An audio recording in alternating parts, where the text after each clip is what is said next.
everybody. I'm Lukey, and thank you for visiting my channel again. And let's continue talking about music and the lyrics of music from the late 60s and especially the 1970s. And today, really, I want to move away from John Lennon and kind of take a look at some of the United States Billboard of Hot 100 hits for the year of 1970. And oh my goodness, there is a long list of these hits, definitely. And let me see, I think I had a copy of this here somewhere. Let me see if I can find it. I think it was, oh no, that's the song. Now somehow, oh wait a minute, hold on, let me pull it out real quick, because there's so many songs, and I really would like to, let me look at the history here. I really would like to take a look at a lot of these, you know. It was in Google. Let's see, oh, here we go, Wikipedia. Here we go. I think I found it. Oops, where'd it go? Billboard, yeah. All right. 100. They have a 100 list. Simon and Garfunkel, Bridge Over Troubled Waters. They Long to Be Close to You, The Carpenters. And then number 3 is American Woman by Guess Who. And I was like, I remember that song. I remember hearing that song. It was 1970, so you know, it was like a very raw rock and roll, maybe even kind of heavy rock kind of song, because of the singer who had like this incredibly raw voice. If you get a chance, you should listen to this song. You can hear it in YouTube for free. It's called American Woman, and it's by the Guess Who. And they were a Canadian band, and a rock band, and American Woman was the title of the album, which contained the song, and the album was released in January of 1970. And let's see, what else can I tell you about that? Of course, with the same title. And let's see here. I have some notes that I jogged down. Okay, later on, the song was released as a 45, which used to be the little 45s, the little records. They would have one song on each side. And so they released it as a 45 in March of 1970 with American Woman on one side, and on the other side was No Sugar Tonight, which was another one of their songs, which was pretty good. But American Woman is the song that hit the charts. Now, it became #1 on May 9th. Let's see, and it was released as a single, let's see, in March of 1970. So, you know, a month later, on May 9th, it had hit #1 in the US charts and in the Canadian charts, because they were from Canada.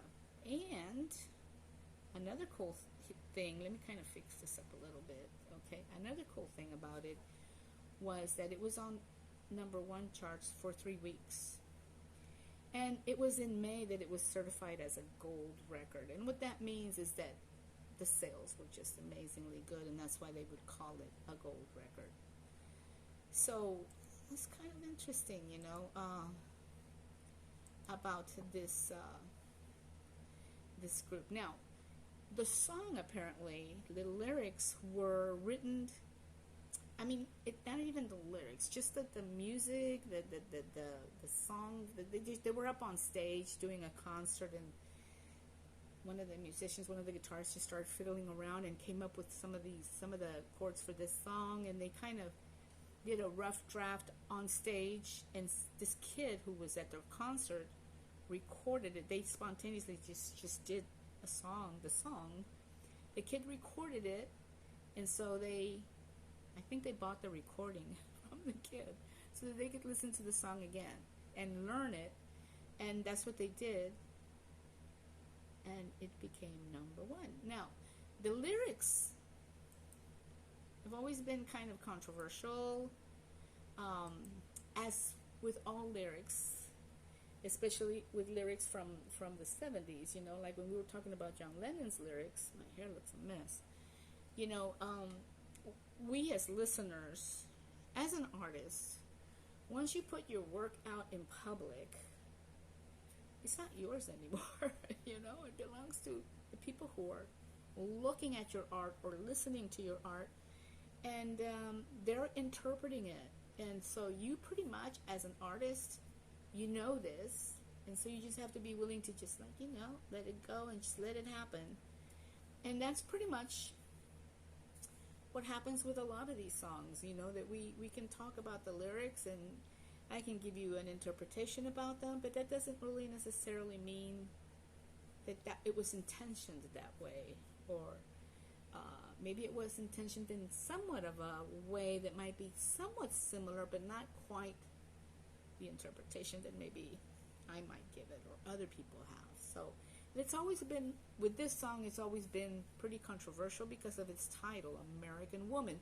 And if you hear the song, it's very raw, very it's a great rock piece, but it's not very kind to women, American women. So let me kind of tell you a little bit about, read the lyrics for you. But before I do, one thing that some of the musicians talked about this song, and some of the things that they said was that they were from Canada, they were very young. The song became really popular right away, and then they found themselves doing tours, and they did tours in of course, all the big cities in the States, like Chicago, New York, whatever, they were doing tours. And so it was a big change for them because they were from Canada, and for them, Canada felt more of a slow pace kind of existence. And not that in the US we didn't. The thing is that they were just in the big cities, and life is never slow pace in any big city, it's never been that way. So that was kind of like maybe a cultural shock for them. And then also the fact that we were 1970, I think we were in the Vietnam War, and the draft was obligatory. You were obligated to report to the government to be drafted.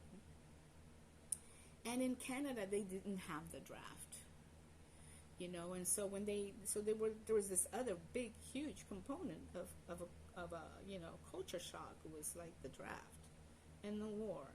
So those things are real, and they address these things in terms of like missing home, missing their girlfriends from home, and how different these girls from the big cities were here in the U.S. I mean, it's just a culture shock. And really, of course, back in the 70s, we didn't use the term culture shock. It just didn't exist. Okay, so the lyrics. American Woman,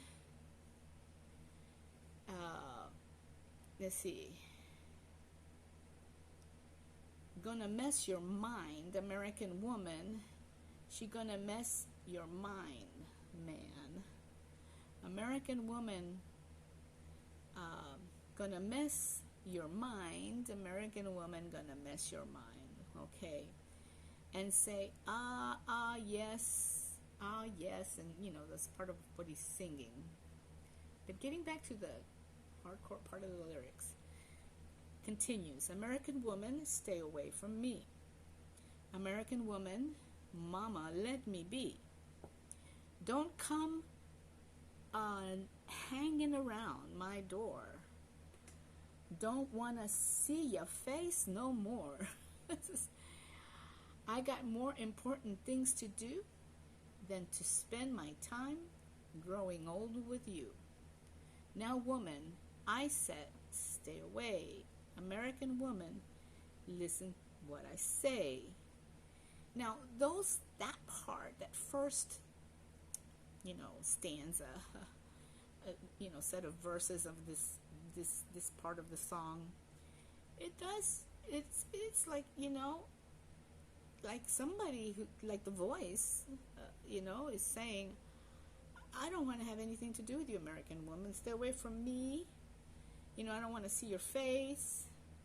Get out of my face. Stay away and let me be. Listen to what I say. Okay, so it's pretty harsh.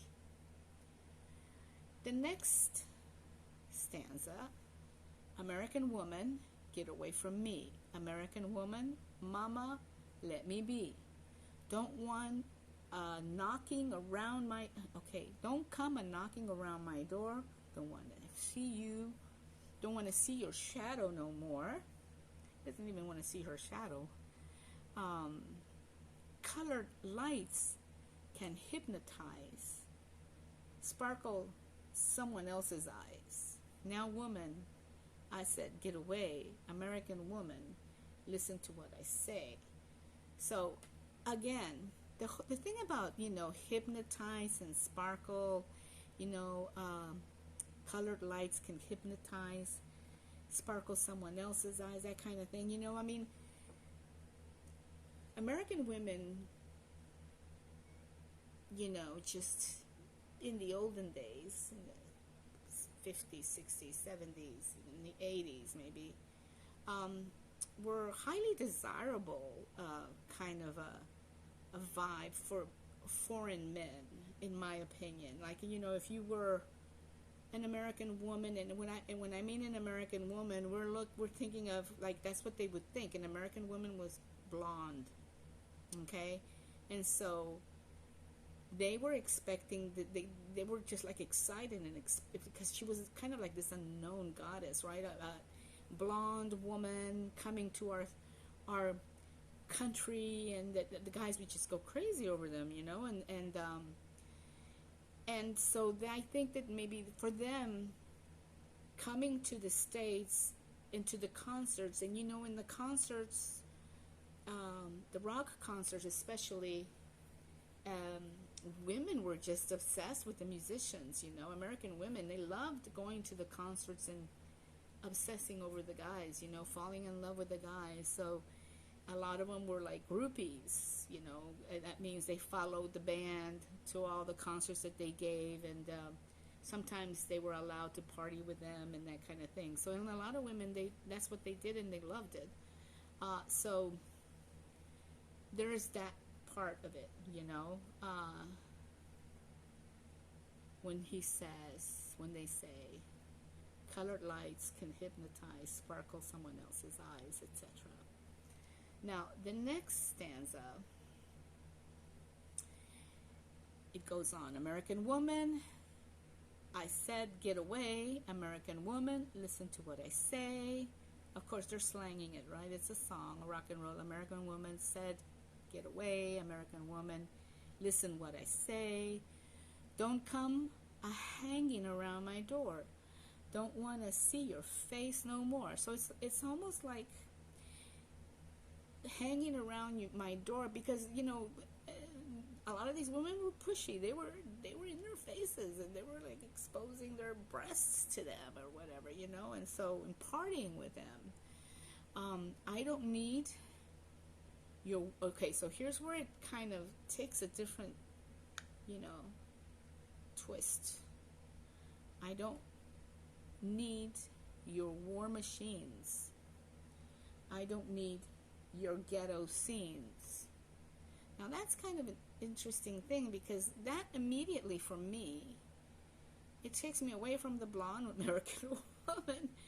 And war machines, women have nothing to do with the war machines. American women have nothing to do with the war machines in the U.S. I mean, so that was kind of weird. Not really understanding why. There's that. The only thing I can think is that it was just something else that was frustrating them in terms of cultural shock. It's just also, like I was saying earlier, just here we had the draft and we were at war, and young men were going off to war, and they were from Canada, and they weren't doing that. You know, most young people in Europe weren't doing that. Only in the U.S. we were like the police state of the world, and we were, you know, shipping our young men to fight wars, you know, and other young people of that generation in other countries, they didn't have to do that. So that's another story. So anyway, so don't need your war machines, don't need your ghetto scenes. You know, that was another. Well, you know, maybe in Canada they didn't have ghettos. I don't know. And then maybe for them again, that cultural shock of, it's like when you go someplace like and you see a lot of homeless people, that's kind of shocking. It's kind of like a culture shock thing. So anyway, that's what the lyrics say. And then they go on to say, colored lights can hypnotize, sparkle someone else's eyes. Now woman, get away from me. American woman, mama, let me be. So yeah. Now, the next stanza goes, well, actually, he's just repeating.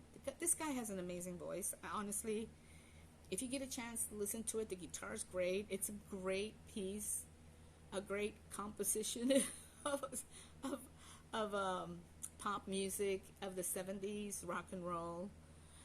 So he goes, go, gotta get away,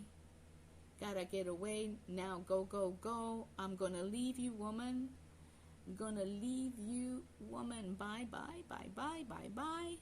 You're no good for me, and I'm no good for you. Gonna look you right in the eye, tell you what I'm gonna do. You know I'm gonna leave, you know I'm gonna go. You know I'm gonna leave, you know I'm gonna go, woman. I'm gonna leave you, woman. Goodbye. American woman, goodbye. American chick. And that's the song. My dears, so this is number 3 on the list. So, you know, we entered, you know, the 70s with this song, okay? Now, I told you the first song was Simon and Garfunkel's Bridge Over Troubled Waters. And, you know, those are nice lyrics, you know. You can listen to that song if you want, you know, whatever. Not a problem, okay? It's okay. And then the next song is the Carpenter song. They long to be close to you. Okay, now that's also a love song. Isn't kind of boring and, you know, blah, blah, blah. Karen Carpenter has an amazing voice, but that's about it. And then you have number 3, American Woman, which is like, in your face, you know. You know, I was 1970. I was born in 53, 63, 73, so that means 70, it was like 17 years old when that song came out, and I remember hearing that song. And even though I was living in the States, and I was not an American citizen, you know, I migrated to the States. My father was an American citizen. He was an American. But I became eventually an American citizen, but at that time I was a permanent resident. So I didn't really see myself consider myself as an American woman. Didn't really think of myself as an American woman. It was not really my identity. I knew I was somewhat Americanized because I was growing up in the States, and when I would go back to my country in Guatemala, people would say that I was like a gringa. You know, it's like, what? You're just like a gringa. In other words, you're just like an American woman. So, I guess in Guatemala they saw me as an American woman, but the men didn't see me as an American woman, because when they would think of American women, they would think of blonde women, okay? And that was my experience with that one. If anybody wants to comment about that or has any other, you know, experiences with that, cool. You're welcome to share if you want. So, yeah. And then the next one is Raindrops Keep Falling on My Head by B.J. Thomas, which is a great song. But it's like, you see what I'm saying? They're all like these mellow. American Woman is surrounded by these mellow, easy, pleasy, pleasant, grass is green songs. And American Woman is not. It's very raw. It's very crude. It's in your face. I like it. I like it. And maybe that's why I started to really like rock and roll, because, you know, when you're young and somebody's putting the truth in front of you, in your face like that, I mean, you gotta respect it. So anyway, guys, I hope you enjoyed my interpretation of American Woman by what is it called? The band is called the Guess Who. The Guess Who. You know, when they first came out, the Guess Who came out, and then the Who came out, and I was all confused. I didn't know the difference between them. Now I do. But even the Guess Who, just by doing this video, I'm becoming just more aware of it, you know, of the Guess Who and of this song, okay? So I used to I heard it when it came out. I mean, it was the 70s, and we heard that stuff all the time. Okay, guys, well, that's it. That's the video. I know I'm taking a long time doing these videos, but when they come out, if you're subscribed, you will get a notification, and you will know, you will get the video, and you'll be able to watch it if you want. More listen to it, but watch it, you know, it's fun. So take good care, and we'll talk later for the next one, because I'm not saying I'm going to do 100 songs, but I might do 2 more, 3 more out of this list. Okay, take good care. Bye.